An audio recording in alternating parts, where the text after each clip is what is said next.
Yonkers, New York, 1976. Oh, your favorite place. My favorite place. We get to revisit it 3 episodes. Well, you're going to get a lot of Yonkers today. And in 1976, north of the city line, above the Hudson, there's a ruin of a park. In the 20s, it used to be the grandest garden estate in America. By 1976, there's overgrown terraces, a crumbling amphitheater, and an old stone gatehouse on a trail that the local teenagers have given a nickname that we'll certainly get to. The city of Yonkers can barely afford its streetlights and street cones this year. It definitely can't afford this ritzy-ass park. Yeah, well, a man walking the trail finds a German Shepherd dead in the bush. And it's not the first one. People who use the park have been finding them for months, actually. In the woods, along the aqueduct. Big dogs, healthy dogs, dead for reasons no one can quite properly name. Some of the dogs aren't just dead. Somebody laid them out. The counts vary, but the dogs themselves, they're not in dispute. Yeah, nobody calls it a case because it isn't really a case. It's a weird thing happening in a half-abandoned park in a broke city's broke suburb. The reports go nowhere because there's nowhere for a report about dead dogs to go. Which I hadn't thought about until I researched this. Now, if you've heard part 1, you've already been to this park. This is one small item from that spring. Dead dogs in Yonkers. What a headline. Yeah. This is nobody's case. Nobody connects anything, as was the modus operandi of this whole shit show of an investigation. A year later, a man from this neighborhood confesses to 8 shootings and blames it on a demon that lived in a dog. The city files that under batshit crazy and moves on. The park is still here, so are the questions. This is the Summer of Sam, part 3 of 3. Tonight is everything that refused to stay closed.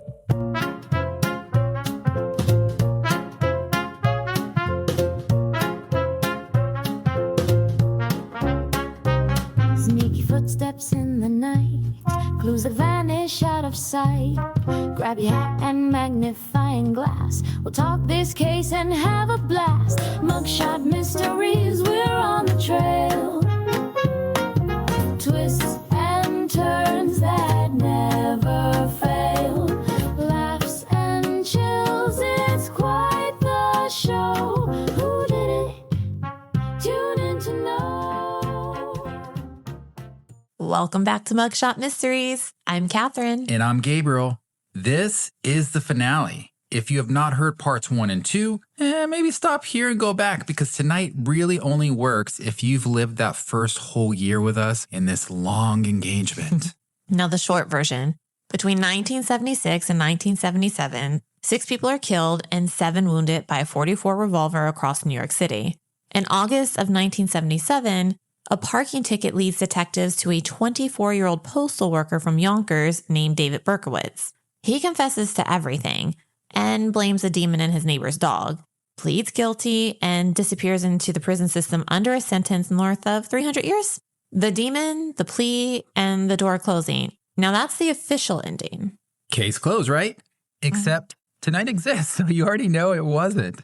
There's a recant, a reporter who spends his whole life on it. There's 2 dead brothers, a ruined park, a set of prison tapes that reopen everything without settling a damn thing.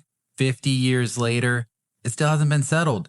This case has more loose ends than a guy with 2 families in 2 different states. Now, some of this is documented. Some of this is one man's claims, and that man lies more than a toddler with chocolate on their face. The demon story was a hell of a confession. Yeah. Now, believe it or not, the strangest part is still coming. Let's go back inside if we may. Attica, summer of 1979. David Berkowitz is 2 years into his sentence, and he is the most famous inmate in New York. In a prison quarter, someone comes up behind him with a blade and opens his throat. Nobody sees anything, in the way that nobody in prison ever sees anything. Because prisons have the worst neighborhood watch in America. He survives it, miraculously. The wound takes more than 50 stitches to close, and there's a line from one side of his neck nearly to the other, like he's now the son of Frankenstein. When investigators ask who did it, the guy who has talked for hours on the night of his arrest suddenly has nothing to say. He refuses to name anybody. I mean, listen, I don't like the guy. He deserves what was coming to him, but like just that sounds all across. horrific. Yeah. Well, this is what he does say in bits and pieces over the years. And it's stranger than saying nothing, actually. He suggests that he had it coming. He hints the attack was a message, a punishment, somebody collecting on a debt. From who? Now that he never says. The prison writes it up as an unsolved assault, which is basically a pre-printed letterhead there. You decide what you may. A famous inmate is a trophy in any yard, and a slashed throat needs no conspiracy theory to explain it. Andy Dufresne has the sisters. Berkowitz had this guy. Either way, 1979 is the year his story really starts to move. Because around the same time, he's talking to a psychiatrist. David Abramson, the doctor who examined him for the courts, keeps up a correspondence and a series of interviews. Now, in those exchanges, Berkowitz takes the demon story out back and shoots it himself. Old Yeller style. The dog, he says, was just an invention. The howling commands, a 6,000-year-old voice, Sam the demon host, all of it built after the fact. Costume for an insanity defense he actually never got to use. He knew what he was doing. He did it anyways. It's the worst Scooby-Doo ending imaginable. This monster rips off his own mask, and underneath, it's just a pasty guy with a sunburn. Abramson's own conclusion, for the record, was not that the man was sane in any comfortable way. He found him disturbed, calculating, and completely in control. And that's probably scarier than possessed by a dog ever was. Which is debatable. The doctor eventually publishes a book, and it has the word confessions in the title. Confessions, plural, one little letter S, and it tells you quite a lot about this guy. His confessions come in versions like software updates. Now, at the end of part 2, we told you almost nobody in that interrogation room believed the demon, and that years from now, neither would he. So this is the year that actually arrives, because the author of The Strangest Confession in American Crime takes it all back, on the record, to a doctor taking notes. The recant cuts both ways. It kills the demon story. It also proves from his own mouth that this man can lie well, and for a very extended amount of time. Every word he says after 1979 comes with a big red flag on it. The 1980s pass, and in 1987, in another prison, his story moves again. Another inmate hands him a Bible. He reads it, and by his own account, everything changes. He's born again. In time, he gives himself a new name. Not the Son of Sam, the Son of Hope. Not quite as catchy, but definitely less SE. This is a full rebrand. You know, like that summer has come and gone and freshman year is upon you and you start to, decide you're goth. This, however, is a new name, same customer base of all the same true crime writers. Make of the conversation whatever you make of this conversation. What is documented is that his behavior changes with it. He becomes a model inmate. He runs a prison ministry. He starts saying out loud and repeatedly, and to anyone who wished to listen to him, that he didn't deserve to be released. For decades, he mostly declined to even argue for his own parole. The refusals pile up over the years. Statements that the sentence is just. Letters asking not to be considered for release. Whatever is driving the man now, it doesn't sound like the thing that wrote to newspapers all that time ago. Or it's the same guy playing a longer con for a smaller audience like he's an aging rock band. That's sad. Yeah, well, leave my rock bands alone. They still get a couple hundred people at their venues. I am one of them, Sebastian Bach. I will be there for you. Well, we did see him, and he had a couple hundred people there. Yes, I was one of them. And it was fun. And he sang to me. He still had old groupies. I wasn't the old groupie. No, they were in their 50s. Yeah. Okay. Well, which leaves the case in a very strange place by the end of the 80s. The conviction stands, the confession stands, but the only explanation anyone ever got, the demon, well, he killed it himself. If the dog and, the cake was a lie, the real reason is still out there somewhere. Maybe the real reason is just him, alone. That's the simplest answer, and it is definitely the official one. I may be simple-minded, but I am not into simple murderers. That's incredibly boring. So, Kathryn, let's go digging. That's right. If you made it this far, you deserve more. If you are new here, We have 12 episodes from the early days of the show sitting in a vault on Patreon. This is back when Kathryn told the stories and, I pretended to know what I was doing. And he still pretends. Yeah, 100%. $5, all 12 instantly, and there is a free 7-day trial if you want to check we're not lying. Show notes, first link. Back to the show. Because the demon is not the last story David Berkowitz ever tells about that summer. One reader has been waiting for the demon to officially die since the bicentennial. He's got a folder going and everything. There's probably dividers, and they're color-coded. The folder is about to become his life. Maury Terry is not a cop and not a crime reporter. In 1977, he's a corporate writer with a methodical streak, the kind of person who reads the newspaper with a pen in the break room eating a rice cake. Reading the Son of Sam coverage, he keeps snagging on the same details everyone else skims past. He's the reader every official story dreads. The guy who notices when page 2 doesn't match page 5, the guy who yearns for the day that there and there are used incorrectly so he can ask for a retraction. You know that there's dawns and there's dawns? Yeah, dawns and dawns. One has a W and one just says O-N. Yeah, female and masculine. Who knew? It's a real discussion with some people. We're going to start where part 1 left off. The sketches. Those horrible sketches that did not match. They disagree with each other more than a mustard cake. Curly hair, straight hair, stocky, slim. The city wrote that off as eyewitnesses who had universally become delusional. Terry lines the sketches up side by side and asks the forbidden question. What if they disagree because they weren't all the same people? Didn't see that coming, did you? No, sure didn't. Different faces because they were different faces. It sounds insane until you think about the last witness and what he saw. The young man with the rearview mirror whose description of a man with light, wavy hair made up the last sketch. David Berkowitz has dark, tight curls. The best look of the whole case does not even look like him. Remember the small light-colored car at the Moskowitz scene? Of course you do. Some witnesses said yellow. Some said a Volkswagen. Berkowitz drove a yellow Ford Galaxy, which, if you've never seen one, is neither small nor Volkswagen clown car. It's barely even in the same food group. The VW went into the file in 1977 and never came out with an explanation. Plus, a quieter fact that only an anal retentive person could love, me, timelines. At more than one scene, by Terry's analysis, the sightings, the shots, and the getaways don't fit one man's evening. He can't make the clock work with a single shooter. He builds spreadsheets before spreadsheets even existed, and he could have been the inspiration for Excel himself, I'm just saying. Exciting man he was. Yeah. But all of the irregularities shouldn't be there. Official stories, they're like IKEA furniture. When you're done, there shouldn't be parts left over.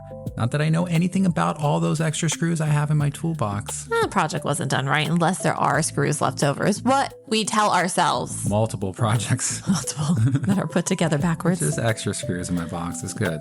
Comes in handy. Okay. Well, here's the flip side. Big cases explain away unknowns the same way you do when you hear a sound in the night. It's the house settling. It's the cat. Eyewitnesses get things wrong. People do. And we spent a good chunk of part 1 hammering that one home. So if you go hunting for loose ends on a case this big, you're coming back with a whole ball of yarn. Every unexplained detail has 2 sides. The cheap explanation is chaos because scenes are chaotic.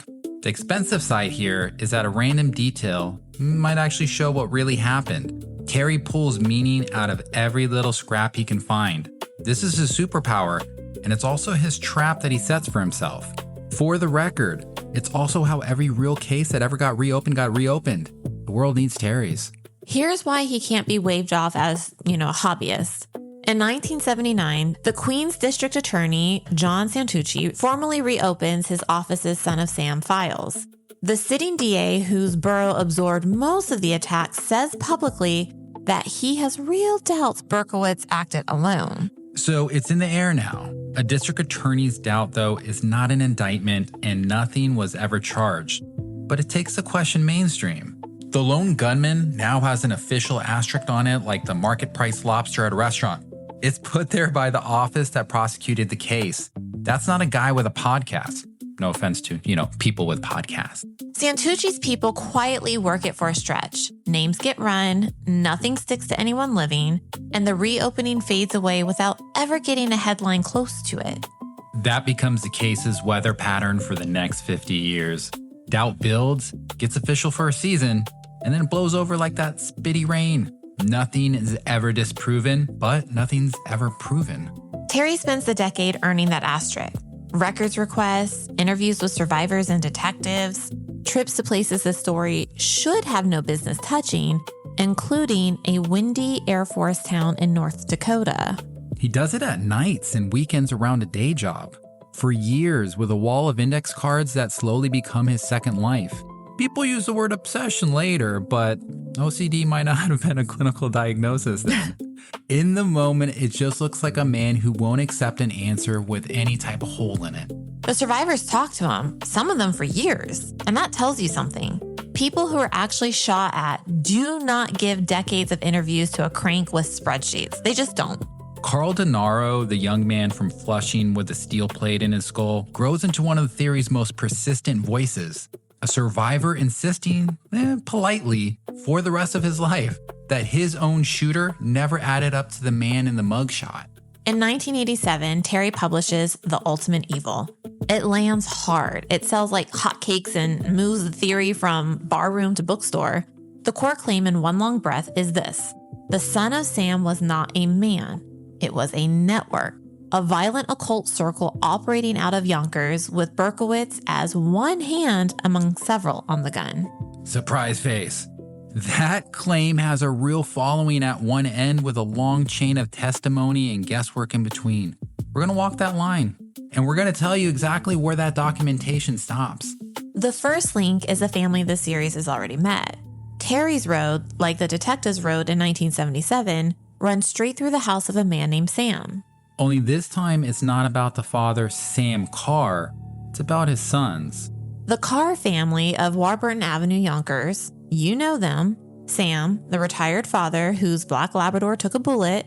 Wheat, the daughter at the police switchboard who cracked the case open with one sentence.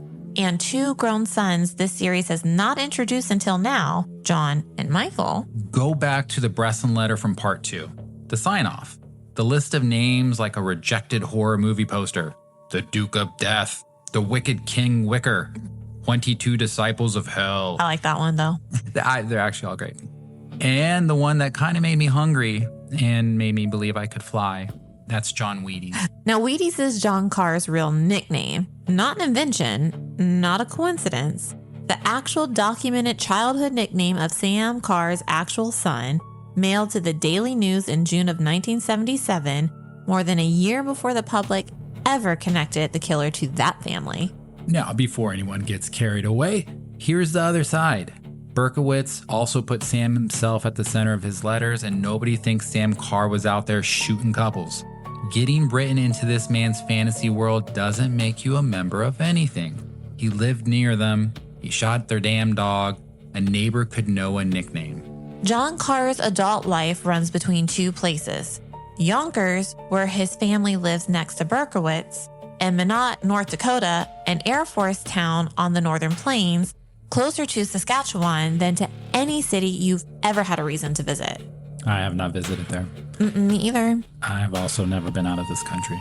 Me either. That's a strange place for a Yonkers story to keep ending up. The story never really explains it, and unfortunately, we're not going to be able to explain it either. In February of 1978, 6 months after the arrest of Berkowitz, John Carr is found dead in Minot in his girlfriend's home, killed by a rifle, the muzzle in his mouth. He was slight, by the descriptions, with light, wavy hair. You're allowed to hold that up against the final composite from Brooklyn. The official ruling is suicide. The reports around the scene, which come to us mostly through Terry's meticulous sourcing, are stranger. Writing near the baseboard that some read as letters and numbers pointing back to New York. But the ruling reached fast because this is a town with no reason to go looking for a loud old New York problem. This is a local entanglement. The death is documented. The date is documented. The Air Force posting is documented. The scene details and what they mean ride almost entirely on good old Terry's reporting, and the official file says a troubled man took his own life. One detail stands out. The girlfriend's account, as reported, has John agitated in his final days, talking about people looking for him like he's on a 3-day coke bender and he's seen shadows. Now, in a suicide file, that reads one way. Pinned to Maury Terry's wall, it reads completely differently. Same sentence, 2 totally different stories, one of them way better than the other. 20 months later, it happens again. October 1979, Michael Carr, the younger son, dies on the West Side Highway in Manhattan when his car leaves a road at speed and hits a light pole. Single vehicle, early morning, West Side Highway, no knife fights to be had. The file calls it an accident. Terry and later Berkowitz will call it something else. The file has never moved more than some inches. 2 sons, 1 family, both dead within 26 months of the arrest. Both connected by blood to the most famous surname in the case. Neither one ever interviewed about any of it by anyone with a badge. Now, here's where we hand you both versions and grin. Because for real, I'm grinning like the movie Smile. Because I love this conspiracy, alternate truth. Terrible coincidence happen to families all the time, and a suicide plus a car crash is, sadly, just really American. Yeah, it's freaking every news headline every night. The Carr family, meanwhile, buries 2 sons while carrying the most famous surname in the country, a name Berkowitz's madness bolted to their front door. And whatever the truth of anything else, their grief is documented, doubled, and permanent. Sam Carr lives out his remaining years with a question still circling his house like a pack of angry Girl Scouts. The house is still on Warburton Avenue. The question is still on the house like a bad tattoo. If you're Maury Terry, staring at that wall of index cards, everything lights up at once. The letter that knew a nickname, the composite with the light wavy hair, and the 2 men who could answer for both, gone before anyone official ever asked. Dead man close no cases. Dead men open them. Terry's theory needs one more thing to stand up. A place. A network has to meet somewhere. He believes he knows exactly where, and guess what? So do you. You've been there since the first minute of tonight's episode. It's time to go back to that park.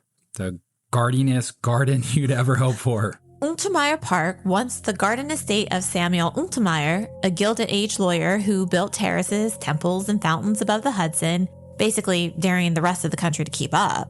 Well, after his death, the city inherited it, and by the 1970s, the money problems eating New York had reached the suburbs, and the gardens went feral. The temples cracked, and unfortunately, the lights went out.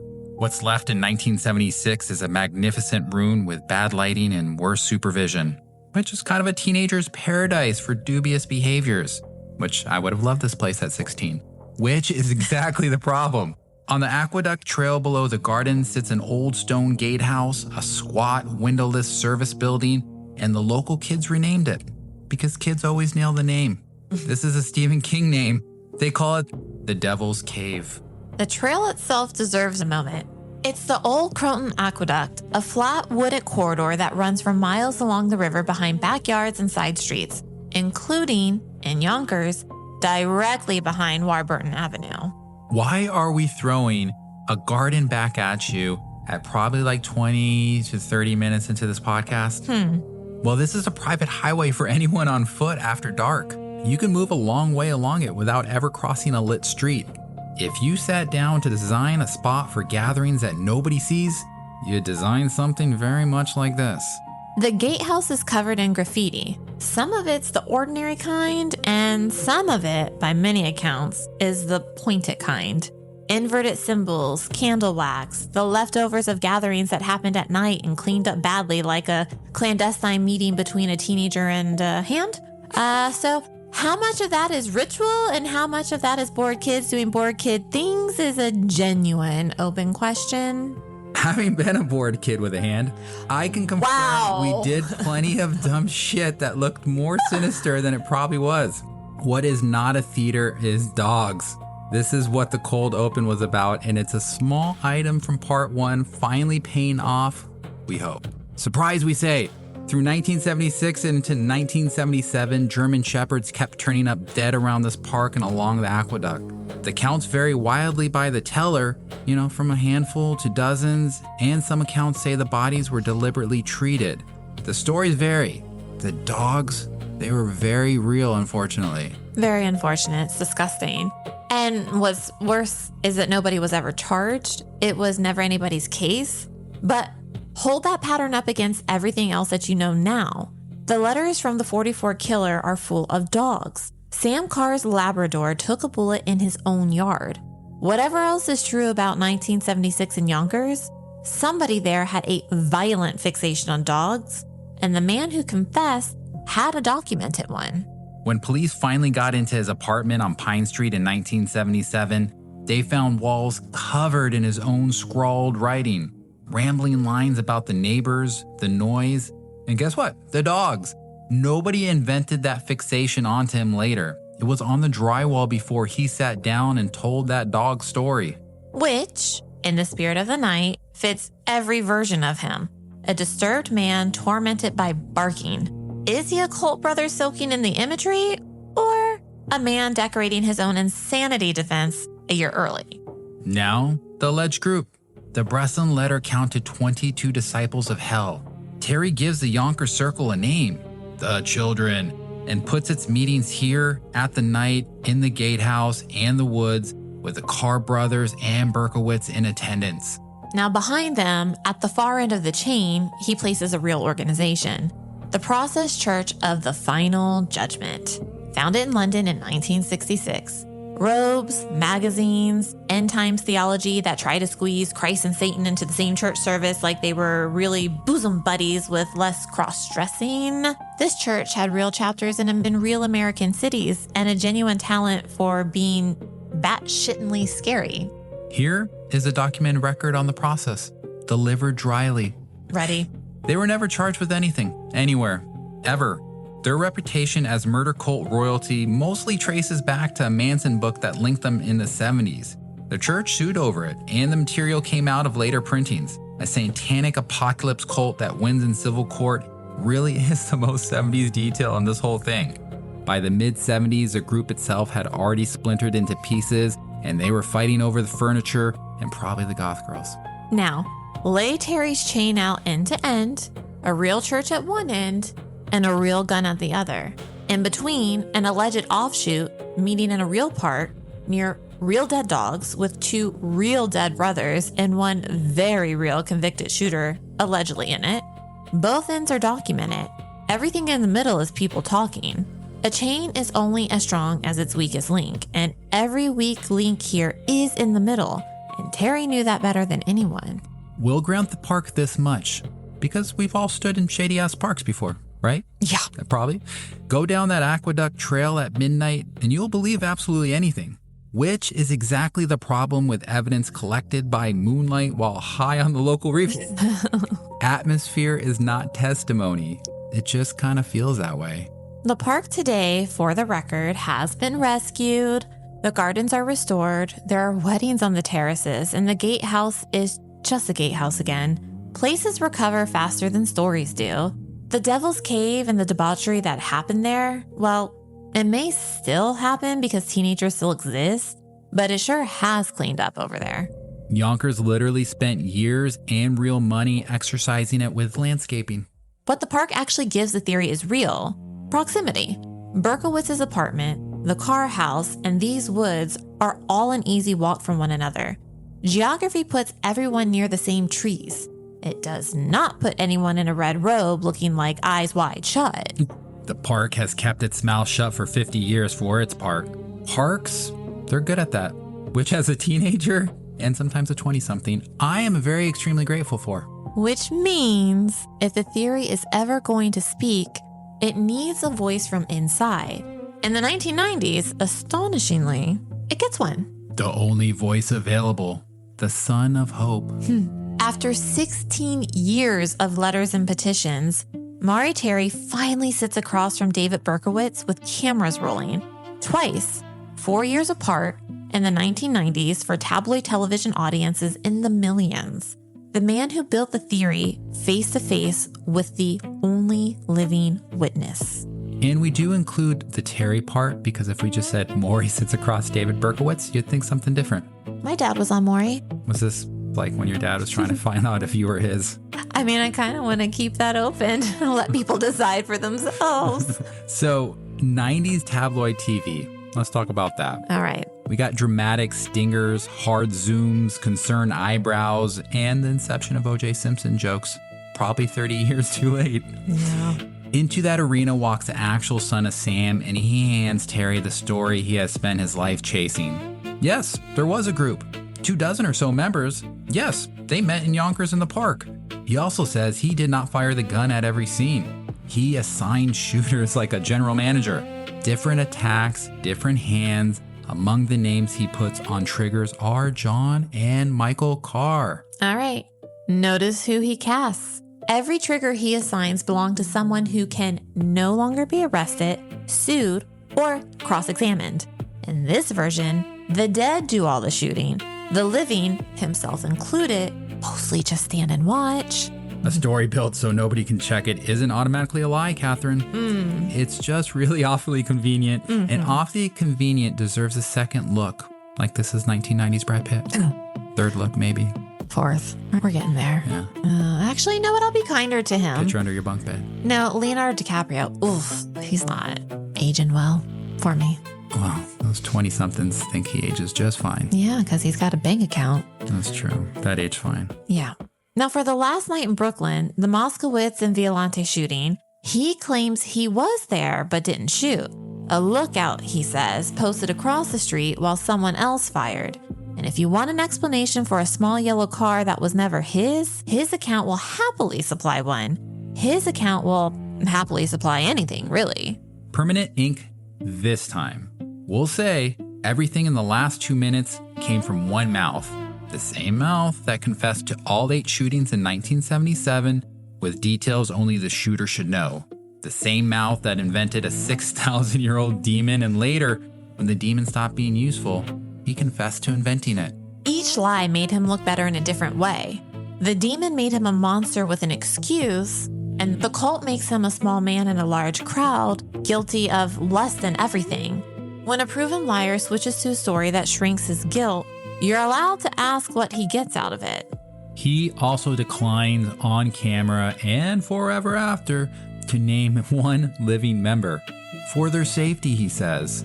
Now, a conspiracy where every member is conveniently dead?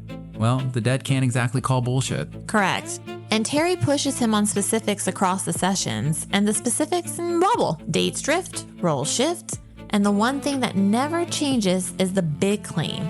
There was a group, and he was smaller inside it than the guilty plea says. That's either the truth underneath all the noise, or it's just more noise. Tape doesn't care either way. Tape just runs, man. Drama is drama. It's lapped up faster than Pooh Bear and some honey. Okay, but Terry did not walk in empty-handed. Years earlier, from prison, Berkowitz had mailed out a battered paperback about witchcraft, and in its margins, in his handwriting, were notes about a murder nobody was talking about. A young newlywed named Arliss Perry killed inside Stanford Memorial Church in California in 1974. The note claims she had been hunted, followed from North Dakota, and killed by the network. Think about what that looked like for 40 years. A New York shooter in prison, holding specific knowledge of an unsolved California church murder with a North Dakota thread running all the way through it. This is the same North Dakota where John Carr was stationed and died. For 4 decades, that is the crown jewel, the one claim too strange to even invent. In 2018, DNA closed the Arliss Perry case. The killer was Stephen Crawford, the Stanford security guard who had reported finding her body, a local man with no cult, no network, and no connection to New York. When detectives arrived at his apartment with a warrant, he shot himself. Case closed, alone the whole time. The single most checkable claim of this wild story broke. It doesn't disprove a Yonkers circle, but it puts a black eye in it faster than Debo. Terry never accepted that. He kept the wall of index cards up until the end, still working sources, still filing requests, certain to his last interviews that the full network was one document away. Friends described the final years as a man carrying boxes between apartments that kept getting smaller. The case didn't just take his time, it took his square footage. The tapes gave his theory a voice and some momentum. But everything depends on believing a man who's a convicted murderer, and if he's taught us anything, this convicted murderer really likes to tell stories. Correct. Maury Terry works the case for the rest of his life, and it costs what obsessions cost. The health, the years, the rooms slowly filling with boxes, and he dies in June of 2015 with the question still opened on his desk. The obituaries all reach for the same word, and the word is consumed. The boxes outlive him. In 2021, his archive becomes a documentary series that walks a whole new generation through it. There's the sketches, there's the brothers, the park, and Terry himself, presented pretty honestly as both a serious investigator and a warning about what a case like this can do to a person. I mean, I would believe it. Now, in 2025, the tapes come back around in a series built from hours of Berkowitz's own prison audio. Half a century on, he is still the only voice inside the circle, still gesturing at others, still naming no one living. The story has outlived almost everyone qualified to end it. The tools obviously keep getting better. The Perry case broke open because of DNA work that obviously did not exist when Terry started. Cold case science improves every year. If a Yonkers circle left anything of itself behind, the odds of finding it have never been better. The silence has never been longer. 50 years of improving tools pointed at the same woods, hearing the same nothing but teenagers canoodling. You can score that one for the skeptics, and plenty do. Terry would tell you nobody has ever proven his theories wrong. As for Berkowitz, he's in his 70s now, decades into the Son of Hope era. He's running his ministry from a maximum security cell block. Parole hearings have come every 2 years since 2002. Everyone has ended in denial, often with his own participation somewhere between reluctant and absent, like that weekly Wednesday night rendezvous.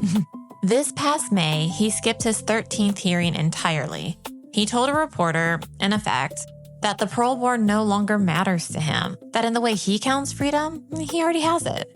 That sentence does land very differently a borough away. Robert Violente was 20 on the last night of the summer, and he has lived the 50-year sentence inside the dark that night left him. Asked about the man who says he's already free, his answer is, in effect, was that some people surrender their claim to that word forever. The survivors were never offered a hearing to skip. Jody Valenti is still here too. The first survivor, 50 years out from the front seat in Pelham Bay, along with the others who carried wounds out of that year. The survivors have spent 5 decades as the case's involuntary historians, summoned back every anniversary to relive it on schedule. Whatever tonight's twists and turns are worth, they're the ones who keep paying for it. Time to lay it all out. Both sides as we conclude.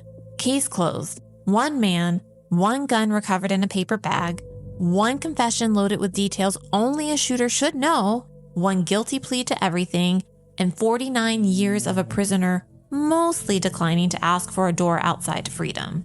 Or door number 2. The case is opened.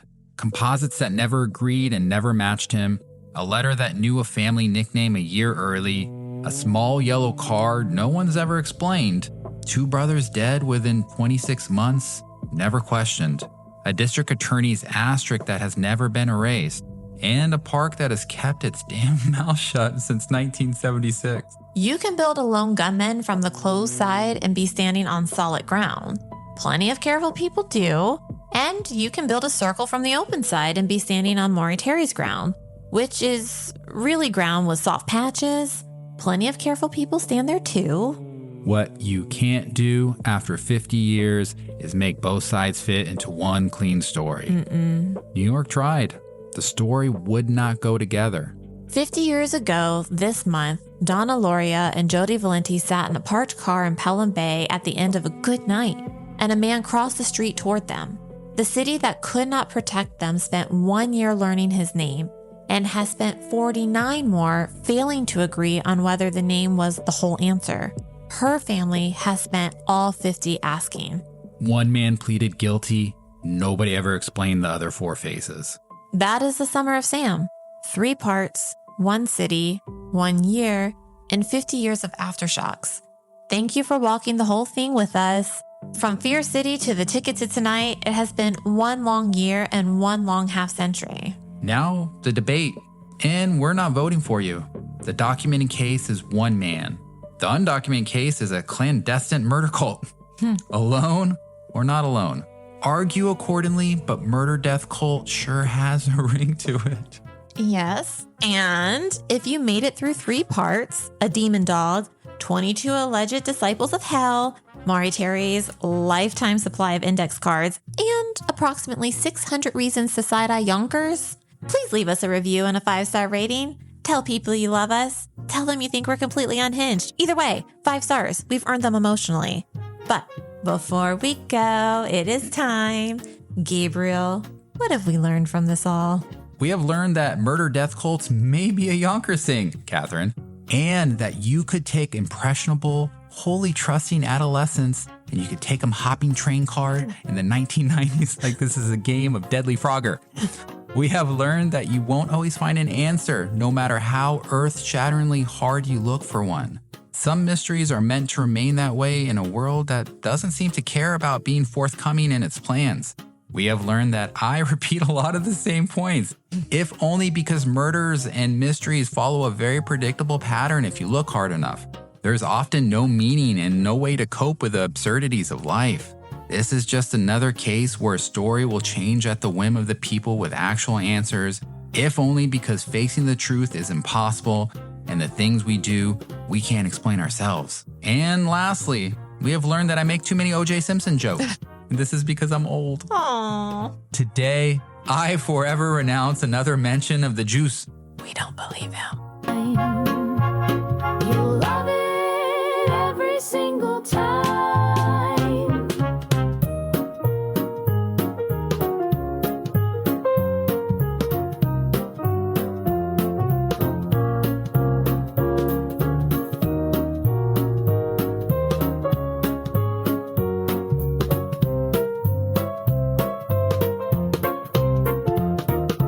Mugshot mysteries, we're on the trail. Twists and turns that never fail. Laughs and chills, it's quite the show.